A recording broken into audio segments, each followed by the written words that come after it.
네, 안녕하세요. 오늘은 이코노미스트의 기사 하나를 같이 읽어보려고 하는데요. 부유한 나라의 최악의 모바일 서비스라고 하는 기사입니다. 영국에 대한 얘기인데요. 1800이죠. 1873년 처음으로 통신 서비스가 영국에서 등장을 했습니다. 그러니까 영국은 세계 최초로 통신 서비스를 시작한 나라입니다. 그 당시에는 전신 서비스였겠죠. 이후에 1927년 최초로 대서양을 횡단하는 통신도 성공합니다. 이어서 이제 조금 시간이 지나서 1992년에는 최초의 모바일 문자 서비스를 시작을 했다고 해요. 그러니까 1992년까지의 영국의 통신 서비스는 세계 최첨단 수준이었다. 비교적 최근이죠. 한 30년 정도 됐으니까요. 그런데 이제 2024년에 최고의 인터넷 강국이었던 영국이 46위까지 떨어져 있습니다. 조사 국가가 56개국이니까 굉장히 하위권이라고 볼 수 있고, 우리 대한민국이 1등으로 당당히 올라가 있고, 우리가 생각할 때는 영국보다 시스템적이나 경제적으로 조금 영국보다도 떨어진 것 같다라고 생각하는 나라들도 상위권에 위치한 걸 볼 수 있습니다. 예를 들어 이탈리아 같은 나라들도 그렇고요. 그래서 저는 이 지표를 통해서 제가 알고 있던 영국과는 좀 많이 다르다. 제가 영국을 가본 적은 없지만 이곳의 시스템, 특히 모바일 시스템이 상당히 열악하구나라는 걸 다시 한번 느꼈습니다. 이코노미스트에서 진단한 원인은 5G가 잘 설치되지 않는 것, 5G 유턴이라고 표현하더라고요. 그리고 불충분한 투자, 규제, 이 세 가지를 진단을 했습니다. 먼저 5G 유턴부터 살펴보면요.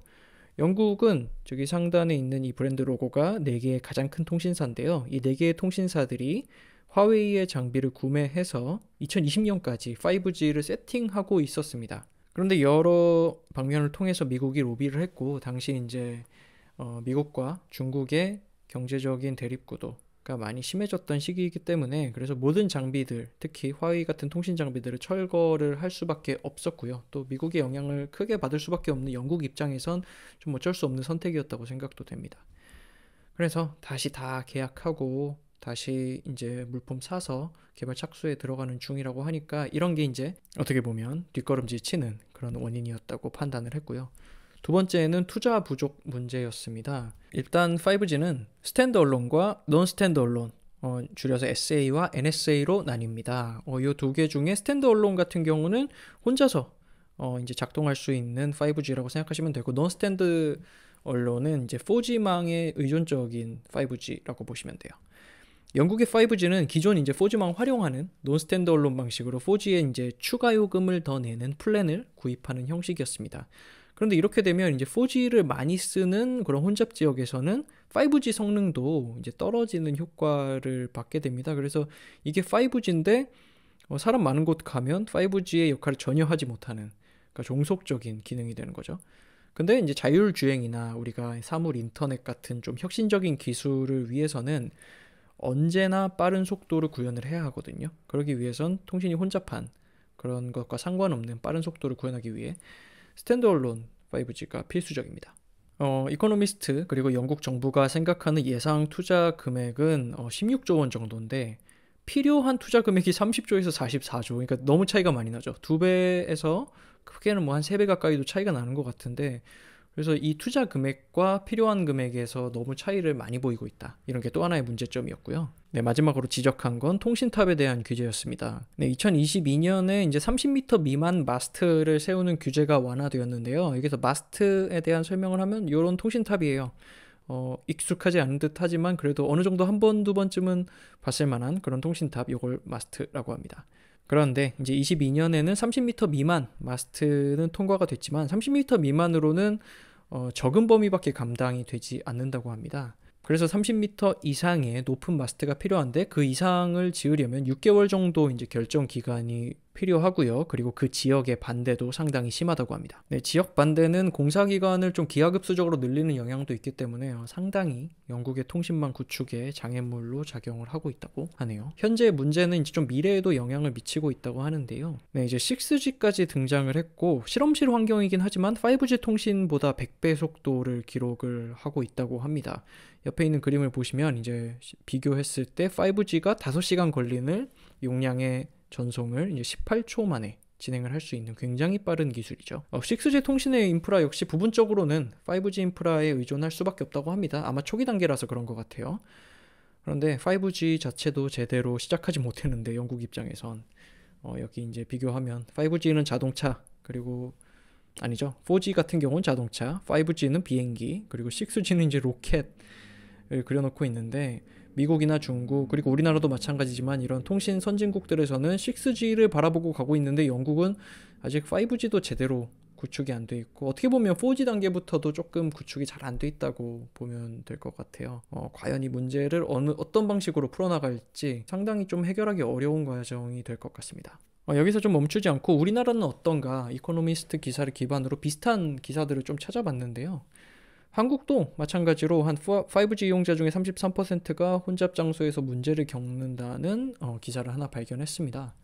그리고 마찬가지로 세계 첫 5G 도입한 한국도 여기 보시면 글로벌 시장에서는 스탠드얼론으로 재편이 되고 있는데, 한국은 여전히 LTE 겸용망, 익숙하죠? 그러니까 NSA, non-standalone 시스템이라는 거고요. 그걸 사용하고 있다.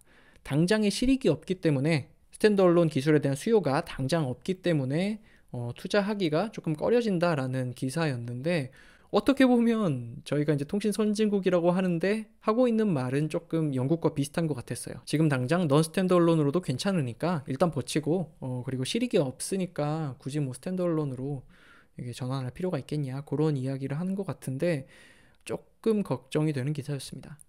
우리 방금 봤던 이 그래프, 대한민국이 맨 위에 올라와 있고요. 그리고 2등 덴마크와도 인터넷 속도로 보면 한 30% 정도 우리가 앞서고 있습니다. 2등권 이 정도 앞서고 있는 거고, 거의 한 10위권에서는 2배 정도 차이가 나고 있어요. 그래서 뭐 가지고 있는 인프라는 이미 대한민국도 세계 최고 수준이다 라는 부분이 좀 안도감이 되었고요. 그리고 6G로 전환하려면 인공위성이 필요하거든요. 인공위성을 통해서 이제 통신을 조금 더 효과적으로 하는 건데, 크지 않는 국토도 어느 정도 장점이 될 것 같습니다. 뭐 인공위성 한 2개, 3개 정도면 뭐 커버가 된다고 뭐 하는 기사도 봤으니까요. 그것도 나름 장점이 될 것 같아요. 우리나라 국토를 G20과 비교하자면 여기 보시면 지금 현재 많이 통신망을 깔고 있는 미국과 중국 같은 경우는 우리나라와 거의 100배 차이가 납니다.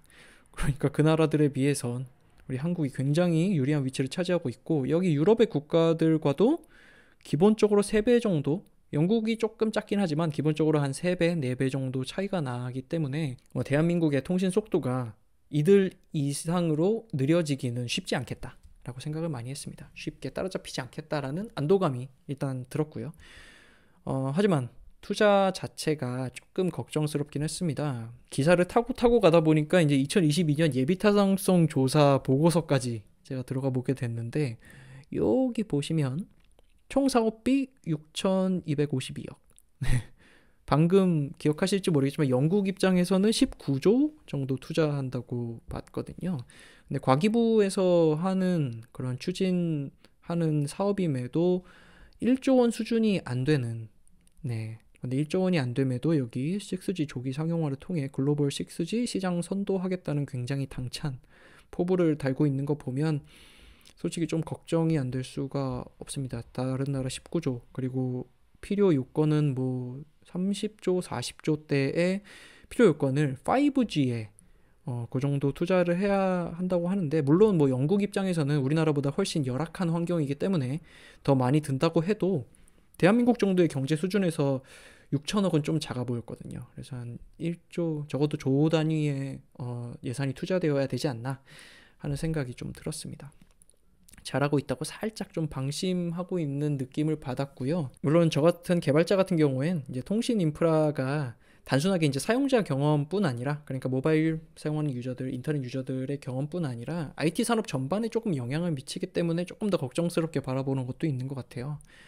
개발하는 분들은 알겠지만 뭐 서비스 개발하다 보면 이런 식으로 인터넷 속도를 제한을 해서 개발해야 되는 경우가 생깁니다. 특히 저는 글로벌 서비스를 하고 있는 업체에 있기 때문에, 만약 좀 개발도상국 혹은 이제 좀 저개발국에 서비스를 지원을 해야 한다 하면 뭐 3G나 좀 슬로우 4G 같은 걸 선택을 해서 잘 뜨는지, 우리가 적용한 기술이 정상적으로 적용이 되는지 확인하는 과정도 거치고 있는데요. 이런 식으로 만약 인터넷 인프라 자체가 좋지 않으면 그 필드에서 활동하는 개발자나 IT 기업 자체도 상당히 많은 제약을 가지게 되거든요. 그 현지에서 개발하는 개발자들 같은 경우는 다양한 최신 기술을 쓰는데 좀 제약이 있겠다. 좀 안쓰러운 마음도 들기도 해요. 그래서 우리 같이 기술 분야에 있는 사람들의 경우에는 이게 단순한 인프라 이상의 그런 가치를 창출한다고 생각을 하기 때문에 조금 더 우리나라도 돈을 많이 써줬으면 하는 생각이 들었습니다. 2000년대 초반처럼 이제 정부가 강력한 드라이브를 걸어서 지원을 해주기는 좀 어렵다고 생각을 해요. 이미 많은 돈이 들어가기도 했고요.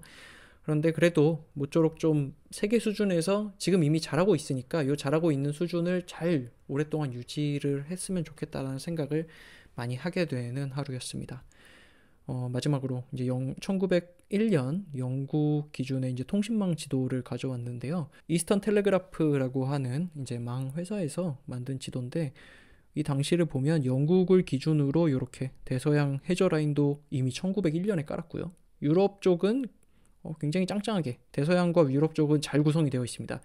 그리고 놀라운 점은 대한민국이 한반도가 투명하게 보인다는 거예요. 그러니까 1901년 당시만 해도 대한민국 지금 24년 인터넷 1위 선진국 대한민국에는 통신망이 그 당시엔 아무것도 없었다. 그래서 굉장히 깔끔한 한반도가 이렇게 보이고 있는 이 지도를 보면서 많은 생각이 들었습니다. 그 당시에 영국도 조금 방심한 거 아닌가. 그래서 우리나라도 지금은 정말 잘하고 있지만 이렇게 방심하고 추락한지는 제가 볼 땐 90년대까지만 해도 영국이 괜찮다고 했으니까 한 30년밖에 걸리지 않았거든요. 그래서 우리나라도 조금 더 치밀하게 준비를 잘해서 대응을 해나갔으면 좋겠다라고 생각했습니다. 오늘은 여기까지 할게요. 감사합니다.